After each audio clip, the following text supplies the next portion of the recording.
I had been sitting in the ER of Holzer Medical Center in Jackson, Ohio, for approximately 4 hours, when the victim in my very first case as a detective suddenly opened his eyes. This was my third day on the job, having rigorously climbed the misogynistic and bureaucratic ladder at the Jackson PD in a record 5 years on the force. Most people take anywhere up to a decade to achieve this feat, but I wanted to show the old boys club in the Jackson County Sheriff's Office that a woman, especially a woman of color, could kick them back to the Stone Age where they belonged. I mean, yeah, I was voracious, but I had to be. I wasn't going to be a glorified secretary for these frat boys for the rest of my life. That's the path I would have ended up on if I took my foot off the accelerator even once. That's why I had the highest arrest record in the county, why I earned the most accolades, the most awards, and did the best job out of anyone. I had to keep working harder than anyone in that department if I was going to be taken seriously. When I had achieved all I could as a uniform, I set my sights on the detective. I knew it was time, and so did everyone else. The higher-ups couldn't ignore me anymore. I was making too many waves, and they had no choice but to fast-track me to Detective 4th grade. That was 4 days ago. 3 days ago, I was called in on my first case. This case. I got the call around 12:15 in the morning, after a 15-hour day at the office. I had just gotten home and poured myself a glass of wine when my phone rang. I knew I'd have to shoulder more things in this new position, but I didn't expect it so fast. Regardless of my exhaustion, I took the call. A motorist had been assaulted just east of town to the point where it wasn't clear if he was going to survive or not, and I was given the lead on the investigation. It seemed kind of ridiculous to call me, seeing as I was a homicide detective and there hadn't been a homicide committed. But as I said, time to shoulder. I arrived at the scene out at Old Baptist Cemetery on Route 124, roughly 10 minutes later. Creepy place, middle of nowhere, dark as hell, and what little moonlight was shining through the clouds above only highlighted all of the fog that shrouded the area. The Old Baptist Cemetery sat beyond the victim's car, watching over the scene. Hundreds of witnesses, but none that were going to talk. All they did was add to the spooky feeling out there. "Has anyone checked the graveyard?" I asked Officer Terry Melnick. He was a uniform who started with me on the force. He wasn't particularly fond of me, seeing as I put him to shame with everything I did, and I'm sure seeing me in this position just added insult to injury. "Be my guest." He motioned towards the rusted-out, wrought iron gates. He had clearly forgotten who he was talking to. "Let me rephrase that, Terry. Go and check the graveyard," I commanded, not so politely. With an eye roll and huff, Terry, the man-child, sulked into the dark of the churchyard. I checked in on the scene, and it was clear that an assault had taken place inside the victim's vehicle, evidenced by the amount of blood on the driver's seat and door, which sat open into the road. The victim's wallet, cell phone, and personal belongings were all untouched, negating robbery as a possible motive. That, coupled with the odd fact that the only prints found in the vehicle were the victim's, brought me to realize that this wasn't going to be an open and shut case. After finishing at the crime scene, I first drove to Marathon on Broadway in Fairmont for a much-needed energy drink, and then I headed to the Holzer Medical Center to check on the condition of the victim. There I was informed that because of his injuries and upon surgery, our Vic, one Ronnie David Wallace, was in a medically induced coma. The doctors were planning on bringing him out of it in a couple of days. Seems he had significant head trauma, and keeping him sedated was the only way to protect him until it was safe to proceed with the surgery. There was nothing left for me to do other than going home and getting a couple of hours rest. 3 days later, I was back at the medical center and standing in Mr. Wallace's room while the staff revived him from his 72-hour slumber. I needed to get his account of what happened if I was going to find who did this to him, and I was already 3 days behind. I hoped he could remember the events. It was my only real chance of finding who did this. He was groggy and not very coherent at first, struggling to remain awake, but the staff made sure he stayed with them until he was fully out of his blurred state. After explaining his situation to him in as much detail as they could, the doctors cleared the room, leaving a nurse, a young RN who could easily be mistaken for Anne Hathaway, to get Roy familiarized with his surroundings. I watched silently in the corner of the room, impressed with her continued professionalism and composure. She was clearly in charge. "I'm Nurse Kramer," the nurse said, introducing herself. "I'll be looking after you for the next few hours, okay?" "Okay." Roy coughed dryly. His voice was cracked and dry. That's when he finally noticed me in the corner of the room. "Police?" he asked. "Detective Valerie Connolly," I nodded. "Nice to see you awake, Mr. Wallace." Roy forced a smile and nodded hazily. The nurse adjusted a couple of buttons on his heart monitor and turns to him. "I have the rest of my rounds to do," Nurse Kramer informed Roy. "I'll be back later to check up on you. Hit your call button if you need anything, okay?" The young nurse motions to the call button strapped to the railing of Roy's bed. He nodded in appreciation, and she was gone. Roy turns to me, recalling why I might be there. "You're here for me," he addressed me. I nodded again. He nodded back. "If you're feeling up to it, I'd like to hear how you ended up here," I offered.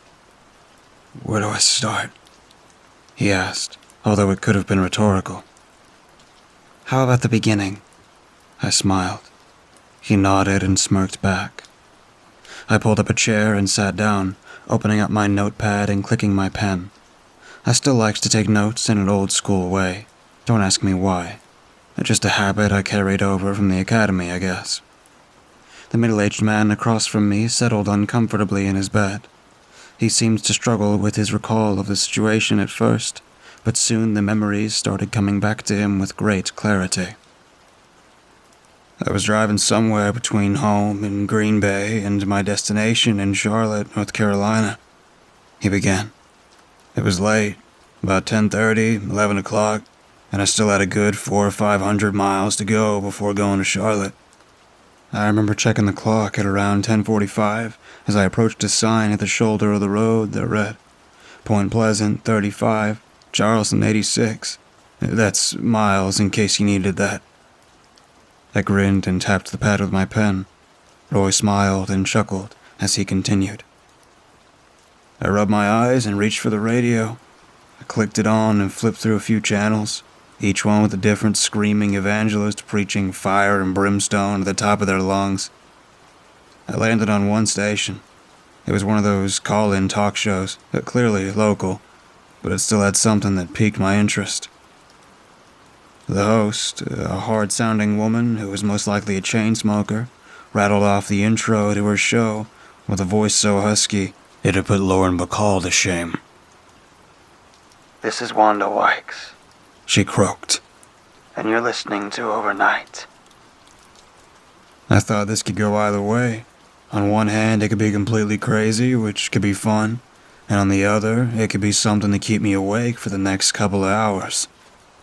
She went through a couple of callers talking about a bunch of local stuff that I didn't fully pay attention to, but then one particular story caught my attention. The case of Dre MacArthur and the cemetery witch. I'll admit, Roy added, I was intrigued. I shifted in my chair as Roy recounted his memories. I said to start from the beginning. I didn't expect a play-by-play of everything. "She's apparently a legend in these parts," Roy proceeded. "Point Pleasant as the Mothman, Burkittsville as the Blair Witch, and Jackson as Dre MacArthur." For those unaware, as I was, I did a little bit of digging on this urban legend. The story of Dre MacArthur dated back to 1805 in Jackson, Ohio, 10 years before the incorporation of the city, when it was nothing more than a couple of farms and a grist mill. A farmer's daughter, who worked for the eccentric woman as a seamstress, accused MacArthur of witchcraft after she plucked a hair from the head of the girl without explanation. The farmer's offspring soon fell ill with tuberculosis, causing the family to believe that MacArthur had put a spell on her. When the girl succumbs to the illness, the family demanded that Dre be arrested for the girl's murder. She was charged and a trial ensued, where MacArthur was to be weighed against a holy Bible. Should Dre be heavier than the good book, she would be found not guilty and set free. But should she be lighter, she would therefore be deemed a witch and sentenced to burn at the stake. Dre MacArthur was sentenced to death after she floated to the ceiling of the courthouse during her weigh-in. Those in attendance said she laughed like a madwoman as she hovered above the gasping, horrified crowd. A week later, she was burned at the stake in the town square. Upon the lighting of her funeral pyre, she swore eternal revenge on everyone for 100 miles in each direction from the town square. She swore to return from the grave, where she would haunt generations to come. As the pyre was ignited, Dre stood stoically, looking each person in attendance in the eye. Some said it felt as though she peered into their very souls, while others claimed they could feel their skin start to burn as the witch herself began to catch fire. After the flames had died to smoldering embers, Dre MacArthur was finally dead. Her remains were interred at the Old Baptist Cemetery, which is where the sightings began shortly after. Orville Lee Boyd was the first officially recorded encounter with the cemetery witch, although there are claims of her haunting well before this. It was 1928, and the elderly farmer reported seeing the nude body of a young woman, roughly 17 years old, wandering the shoulders of the cart path outside the gates of the Old Baptist Cemetery one hot July night. Boyd claimed that he stopped his buggy to help the girl out. She seems to be in some kind of distress, and he couldn't, in good conscience, leave her like that. After he offered to help her, she climbed onto his cart, where his small team of 2 horses suddenly became spooked. It took Boyd several minutes to calm the startled steeds, and it was at this point when a horrific attack occurred. The girl flew at him with a frenzied rage that Boyd claimed only the devil could possess after he refused her advances. She bludgeoned him with punches and kicks, attempting to take chunks out of the terrified farmer with her teeth. While he didn't exactly recall how he managed to survive, Boyd reported the assaults to the police. Just 3 days later, Boyd's lifeless body was found hanging from the rafters in his barn. A suicide note was pinned to his chest that contained only one sentence. It read, "The curse is real." And now her story is used as a cautionary tale for the folks that live within the 100-mile radius of Jackson, Ohio. The warning is simple. If you see the figure of a beautiful young woman roaming the roadside in front of the Old Baptist Cemetery on Route 124, don't stop. Because even if you survive the inevitable attack from this entity of evil, the sheer memory of her will drive you to an early grave. Beware the curse of Dre MacArthur. That was according to Wikipedia. Roy gurned a grimace as he continued his story. That was enough for me, he admitted. She lost me at the whole curse crap, so I turned off the radio. Anyway, I drove along in silence until I heard the familiar ping of my fuel gauge sound off. I glanced down at the needle. It was sitting a little lower than I was comfortable with. I suppose luck was on my side, because as I rounded the curve, I saw the beckoning lights of a small 2-pump gas station, complete with a flickering red neon open sign. Hallelujah, I chuckled. I pulled into the gravel lot, posted up alongside the pumps, killed the engine, and dragged my weary self out of the driver's seat and into the night's air. With a much-needed stretch, I looked around to see a gas attendant approaching from the rundown storefront. He was your typical mechanic type, a man about 45, scruffy, wearing dirty overalls, complete with an embroidered name tag that read Dale in white cursive letters. The guy seemed to be a mix of southern charm and conservative paranoia, with just a dash of white supremacy, but I figured all he needed to do was pump some gas, and then I'll never have to see him again. He pumped the gas while I was while I was using the facilities. I'm sorry. He sheepishly apologized. No problem, I assured him, smiling and all. I was secretly hoping he would get to the attack part of the story before we both died from old age. So he fills up Dodge, I pay the man, and he asks me where I'm headed. I figured he's just making conversation, and maybe he's lonely, who knows. So I told him. And where were you headed to, Mr. Wallace? I asked, finally getting the first real piece of valuable information in this case. Right, Charlotte, he added. North Carolina? I questioned. He nodded. What's in Charlotte? I inquired. Conference for work, he revealed proudly. I work for Gentry Fences and Gates, top salesman for 3 years running. Congratulations, I offered. He nodded again with pride written all over his face until the moments became awkward, whereupon he caught himself and resumed his story. Anyway, he blushed. I told Dale where I was headed, and he told me I'd have to detour from the 35 to the 124 on account of a road closure. Sure enough, when I got to 124, the road closed sign sat smack in the middle of the 35. I jotted down the info as Roy carried on. I cruised along this dark back road for about 10 or 20 minutes, where I grabbed my soda out of the cup holder and cracked the tab. I'm not sure if it was the bumpy ride or what, but that godforsaken can exploded all over my lap. I reached over the glove box and nabbed a mittful of Dunkin' Donuts' finest linens and began dabbing all the spill that was gathering in my underpants like Lake Superior. Sorry for the visual. Roy laughed a big belly laugh, so much so that he pulled his shoulder, causing him to wince in pain. I stood to help him, but he stoically motioned for me not to bother. I sat back down as he hit the call button. A very salty nurse answered, clearly unimpressed that someone might actually need something. As she answered, I noted a small change in Roy's disposition. Up until now, we had been very upbeat for a man that had just been through hell, but in that instant, there seems to be something different. Something that was perhaps hidden under the surface. Something genuinely sad. I clocked it in case it was time to take a break. The intercom crackled to life as the salty nurse answered the call. Mr. Wallace, the nurse answered. What seems to be the problem? Could you bring me a pen and a notepad? He hesitantly asked. This struck me as an odd request. I clocked this as well. The nurse responded with enough attitude to tell the entire ward just how hard she was rolling her eyes at his question. Mr. Wallace, she asserted.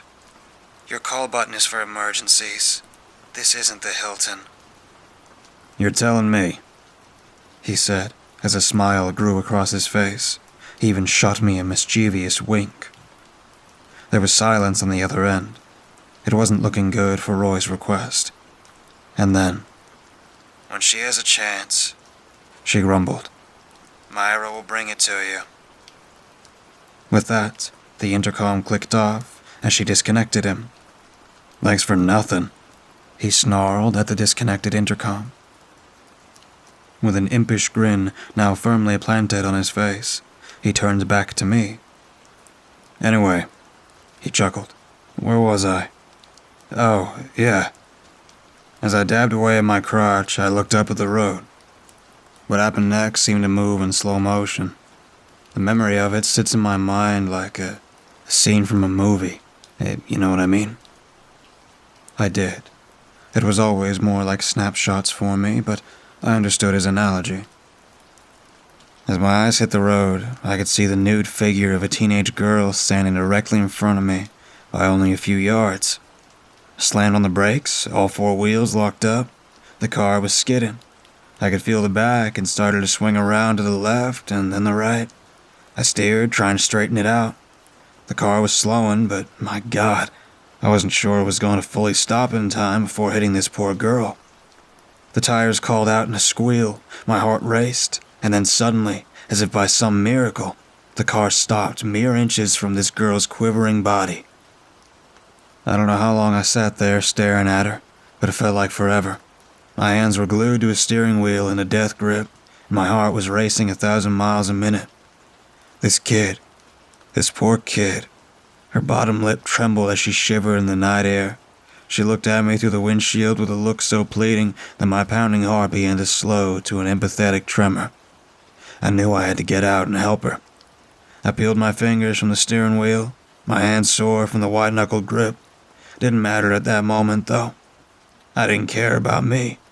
It was about this young woman's safety. I opened the door and slowly climbed out, holding my jacket for her to cover up with. She looked terrified. As I rounded the front of the car, I could see that she must have been about 16 or 17, my daughter's age. She was completely naked and shaken like a leaf from head to toe. "Any signs of trauma to this young woman?" I interjected. "None that I could see. Other than being undressed for the cold night air, she didn't seem to have any injuries.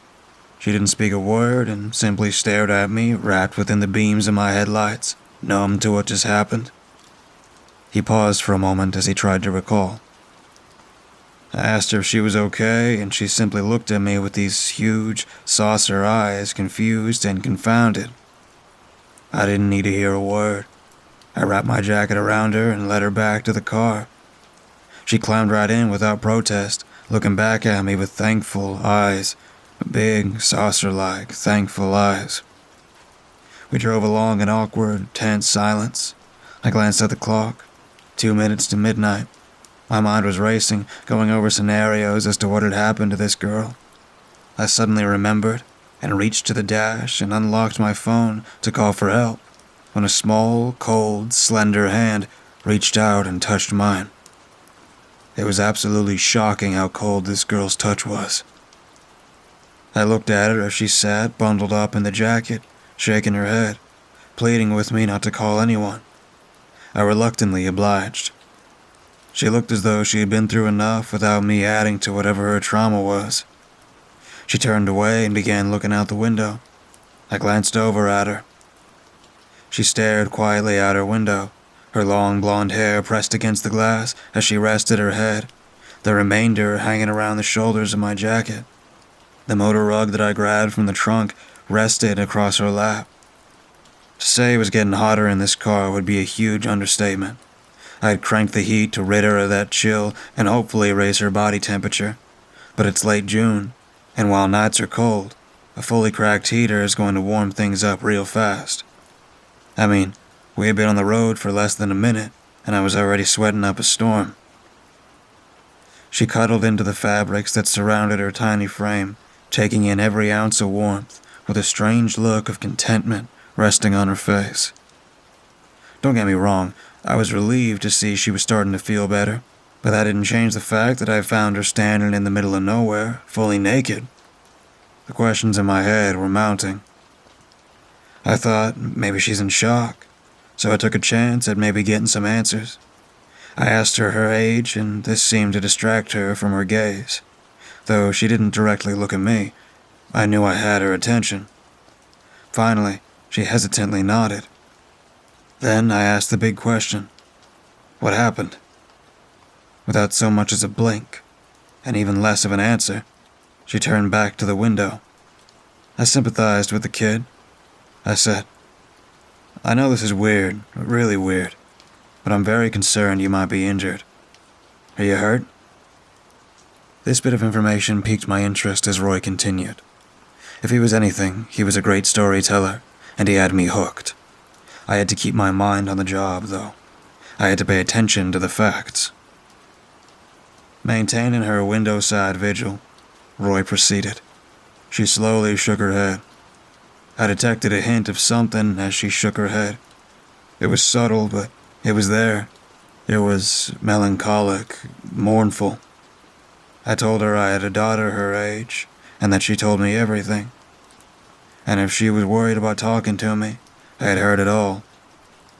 This stirred something in her. She was watching me curiously from the corner of her eye. I laid off the heavy questioning for a moment to ease her attention and ask if I was going in the right direction to take her home, and I got no answer, no reaction. I wiped the sweat from my eyes and looked at the clock on the dashboard. 11:59 p.m. I looked at her, sweat rolling down my face, and chuckled. Toasty, huh? I was hoping she was warm enough that I could turn the heat down or crack a window. She nodded again, adding an odd, shy grin. Then, by God, she spoke. She said, "You're nice." Her voice was soft and sweet. I smiled uncomfortably, touched by the sentiment but still completely weirded out by the whole situation. The silver lining was that she finally spoke. "Are we close to home yet?" I asked, hoping that we were almost there. She nodded once more. This didn't exactly ease my worries about where we were heading. She was being very ambiguous, and I'm not a fan of beating around the bush, but there she was, watching me from under her brow with her big, dark eyes blinking innocently, her mouth curled into a playful grin. Weird, I know, but okay, whatever. This kid had just been through something obviously traumatic. I wanted to give her the benefit of the doubt, so I acknowledged with a smile as the engine purred in the background. Just then, she reached over and turned on the radio. A classic rock and roll station came on, playing Donovan's Season of the Witch. I threw her a reassuring smile, and she eased back into her seat, enjoying the song playing through the car's tinny stock speakers. She then, one by one, placed her feet on the dash in front of her, tapping her toes in time with the beat of the song. I was eyes front, watching the rest from my peripheral. This was getting weirder by the minute, and what was already an uncomfortable situation was becoming more cringy by the second. I could see that she began squirming in her seat, suddenly uncomfortable, and reached over and turned the heater up full blast. The hot air blew out the vents and into my face, feeling, to me, like a backdraft from a 4-alarm house fire. But what could I do? This kid was near hypodermic. She needed the heat. That's when she pushed the motor rug off from her lap and nudged the sweater off of her shoulders. I didn't exactly know if it was a combination of the situation and the extreme heat in the car, but in that instant, I felt my heartbeat start to pound. Things were getting really strange, and I was terrified about where this might be heading. With her feet still on the dash, she looked at me again with that sly smile and opened her legs, speaking once again. "You're nice," she repeated softly. I concurred, trying to take control of the strange situation and ask her to cover back up. If it was too hot, I could turn off the heat. With that, I reached for the heater control, and she stopped me with a gentle touch from her hand. It was still ice cold. I let it go and turned my eyes front so as not to stare. I could feel her watching me as I glued my gaze to the road ahead. She was very intense. It's not often that I'm held speechless by anybody, especially a kid, but I was tongue-tied. I never met a kid so hypersexual. I didn't know what to do. It was then that she reached across the console and into my lap, going straight for a, well, you know. "She touched your genitals?"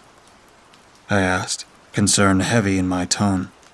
This made Roy very uncomfortable. "I'm just going to stop you right there, officer," he interrupted. "Detective," I interrupted back. Sorry," he replied. "Detective.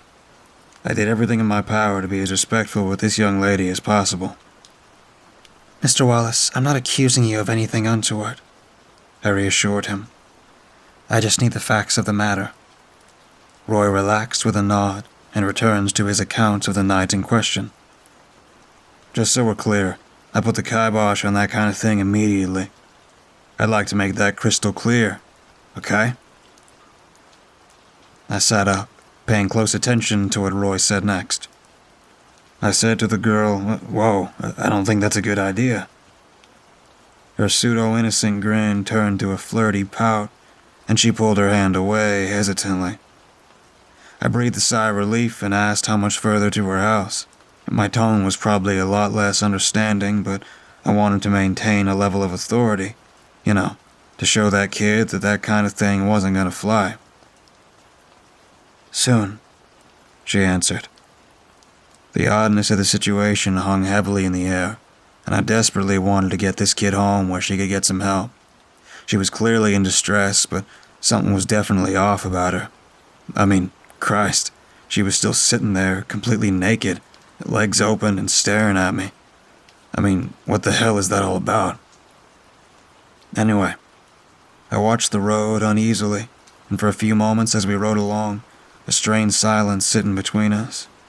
The radio played. ELO's Evil Woman rang out its witchy chorus as the sweat continued to roll down my face and into my eyes. Did I mention how hot it was in that car? Suddenly, without warning, and with impressive speed, she hopped into a squat in the seat beside me. Suddenly, without warning, and with impressive speed, she hopped up into a squat in the seat beside me, leaned over, and passionately began kissing my neck. I couldn't write fast enough as Roy divulged the details of that night.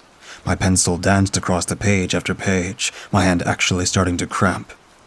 "That was it," he emphasized. "I was done. I pulled the car over to the side of the road, the gravel rumbled under the car, and we skidded to a halt. Out her window, I could see that we had stopped in front of an old cemetery. It looked familiar. Wait, were we back at the same cemetery where I picked her up?" I pushed the girl off of me and she became increasingly agitated, tugging at my shirt, trying to pull it off. I yelled at her to stop and pulled away from her. She paused, inches from my face. I could feel her breath on my cheek as she panted in passionate anticipation. It smelled like a campfire. "Campfire?" I questioned with a raised brow. "I know, right?" he said with a similar raised brow. He proceeded with the rest of his story. I tried to reason with saying that I was sorry for whatever happened to her, but this behavior was not appropriate. That did it. Tears began to pool in the girl's eyes and she eased back, resting on her haunches. I instantly regretted yelling at her. This poor girl had been through enough, but I couldn't let her continue behaving like this. She clearly wasn't thinking straight. "You don't want me?" she whined. She began whimpering, her eyes brimming with tears, her bottom lip quivering with tension. The radio kept playing. Now it was the Eagles' Witchy Woman. I reached over and turned it off, along with the heat. "Something really bad's happened to you," I said to her, trying to talk some sense into her. "I really think you need help. You just need to direct me to your house where—" "You don't want me?" she interrupted in another drawn-out whine, her voice beginning to crack. "I want to help you," I reassured her. She sulked, still squatting in the seat next to me. I glanced past her out the window to the graveyard, where I was able to get a better fix on where we were, and it hit me like a ton of bricks. The sign beside her window read Old Baptist Cemetery. This was the same cemetery where I picked her up. I had driven in a circle, yet I hadn't turned off at the I-24. Now there was a sound starting to build from somewhere inside the car. It was a low wheezing sound like air slowly escaping a pipe in a boiler room. I couldn't exactly pinpoint where it was coming from. "You don't want me," she sobbed, a breaking point clearly imminent. The noise continued, growing louder, changing in pitch, pressure mounting. It was coming from her. "You don't want me," she bemoaned. She kept repeating that phrase as the noise from inside her grew more intense, transforming her voice. It was the most inhuman thing I'd ever witnessed. "What the hell?" I cried. "You don't want me," she shouted, her voice finally breaking, cracking from soft and supple to deep and demonic. In a sonic assault, she screamed like an explosion. It was a horrible cacophony of different octaves, all ringing out a key all at once, Horrible harmonies and tone-deaf melodies fought each other as they spewed out of her open, gaping maw at a deafening pitch. It roared unrelenting from her throat, churning from whatever evil raged deep inside of her. Then, just as suddenly as it started, the screaming stopped. The nude girl eased back and lowered her head as a wash of what looked like shame came over her. She remained crouched on the seat beside me, her body quivering. The sound from her belly reduced to a dull rattle behind her panting breaths. "Please," I pleaded, quietly. Her head suddenly snapped up to face me in an instant. She had changed. Her appearance actually changed. Her face had... My God, it was hideous. She was no longer the beautiful young girl I had picked up from this very spot mere minutes ago. She was now wrinkled and aged, a hag in place of a beauty. Her body was bent and crippled, the popping and cracking of her joints audible as she remained crouched in the seat beside me. Her skin turned craggy and decrepit, with sagging rolls draped over flapping, wasted muscle. What looked to be masses of warts spotted most of her body, with some of them tearing open with her movement, causing pus and viscous to ooze out onto my car seat. Her face was twisted and haggard, weathered by what looked to centuries of tortured torment. Her once full and pouty lips were now thin and drawn, puckered like a stitch pulled too tight.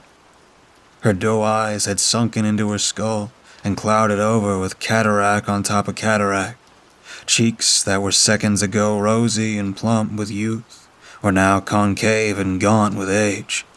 As she bared her teeth, I could see they were yellow, broken, and rotted stubs. And the same smell of a campfire suddenly filled the car. The seconds that followed were somewhat of a blur. Everything moved so fast that the exact occurrences aren't the clearest.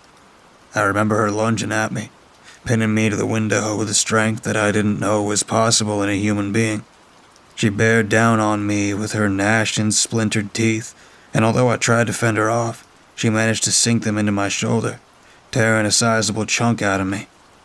In the melee, I managed to get a hold of my phone and fired off an emergency call. That's where you guys were supposed to come in, but she was fast as hell knocking the phone from my hand, which I assume stayed connected or we wouldn't be having this conversation right now. Her screams were inhuman at this point, and everything was once again a blur of blind fury, a mash of gangling limbs, poking spindly fingers, and vicious clacking teeth. She had me pinned harder against the window of the driver's door, my face pressed firmly to the glass. So much so, I wasn't sure if the faint cracking sound I could hear were the bones in my skull starting to fracture, or the glass threatening to shatter under the strain of her force. It's here that things went black. It's here that things went black. And now, here we are. What did the nurse say? 3 days later? I nodded in response to his question, but sat quietly for a moment, taking in the end of his story. I didn't know what to think, but things definitely weren't adding up. If I wanted to get to the bottom of this, I had to play my cards close to my chest with Roy. "Thank you for that very detailed account, Mr. Wallace," I finally answered. "You don't believe me?" he replied. He could see right through me. I would have to work my poker face for future cases. "You've given me a lot of information to go through," I concluded. Just then, a tired-looking nurse schlepped into the room, dropping the pen and pad Roy had requested onto his table, and then left without a word. That must have been Myra. Roy turns to me with that playful grin. "I guess this is the Hilton," he smiled, holding up the pen and paper. I nodded with a polite grin as Roy began to jot something onto the notepad. "You know," he said suddenly, "there's one more thing that I remember from that night." I stood up, extremely interested in what was next. "I'm listening," I coolly said, already working on that composure thing. Roy waved me over as he finished writing. He placed the pen on the table and neatly folded his note in half. I walked over to his bedside, my notepad in hand, and open at the ready. Roy waved me down to his level, and with some degree of difficulty, and leaned to my ear. With a low, serious tone, he whispered softly, "Read the note." I stood back, puzzled by the request. That's when I could see him holding my service pistol. I glanced at my empty holster. Well, perfect. I looked back to Roy. His face had once again taken on that sorrowful look I had witnessed earlier. It was withdrawn and sullen, the face of a man who had just realized that he was at the end of his journey. "Mr. Wallace," I called out as calmly as I could muster. "Just read it." He serenely grinned, tears welling up in his sorrowful eyes. He slid the paper towards me across the table and simultaneously raised the gun to his temple. Without missing a beat, he squeezed the trigger. I lunged forward, attempting to stop him, but it was too late. The bullet ripped out the other side of Roy's head, showering the monitors with blood and brain matter. His body fell limp, and I secured the weapon from his listless hand. I could hear the approaching footfalls of the staff running toward the sound of the gunshot as the scene replayed in my head. I picked up the note Roy had written from the blood-splattered table. Several hospital staff stormed the room, pushing me out of their way, and surrounded his bed in an attempt to revive him.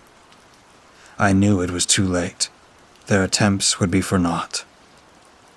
Amid the chaos of the room, I found myself looking at the paper in my trembling hand. I held it out in front of me and opened it. I drew in a sharp breath as I read his message. It hit hard like a slug to the gut, and although I had never heard Dre MacArthur's voice, I could hear it in my mind as the words dragged across my eyes. It said, "The curse is real."